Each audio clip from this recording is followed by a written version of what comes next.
This is Black History Month, and we are here at London, the Harris Trade and Enrichment, Washington Trade and Enrichment, and we have a very special guest here today. His name is Mr. Herb Smelly, and he has a success story, and we're going to turn it over to him.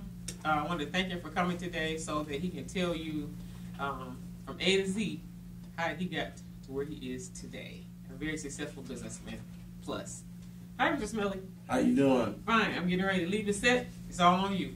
All right. Thank you so much, London. Again, my name is Herb Smelly, and I just thank God for this opportunity to be before everybody that's here today. And I just want to start by just sharing a little bit about my story. So, I'm the youngest of 4 children. I was born in the city of Detroit, Michigan, and my mother and father, it was 4, but through my father, it's a few more. So I have other brothers and sisters outside of my home or whatever, but you know, just growing up in the city of Detroit, I experienced a lot of things in my life that, you know, it really, you know, I just lived a life of crime.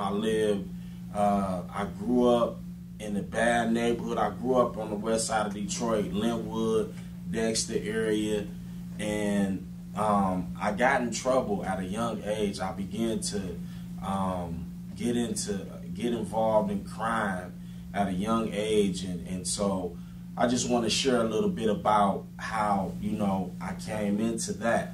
So I didn't grow up in a church home or where I was taught the faith about God or Jesus Christ or anything like that. So I don't remember, you know, going to church at a young age or whatever else or anything like that. And I don't recall, you know, much about knowing anything about God or anything like that.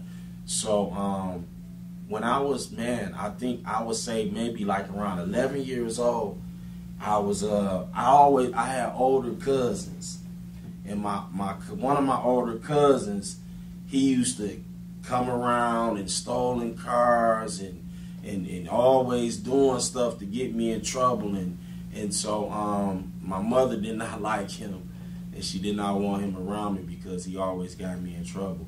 So I was hanging out with him, staying out late. My mother was working, and she was going to school, so she was kind of tied up a lot. So she was rarely home, but my older sisters kind of looked after us. And so I end up, you know, like I said, running around with him and other people, and then I started staying out away from home. You know, when I was around 11 years old, I remember the first time I ran away from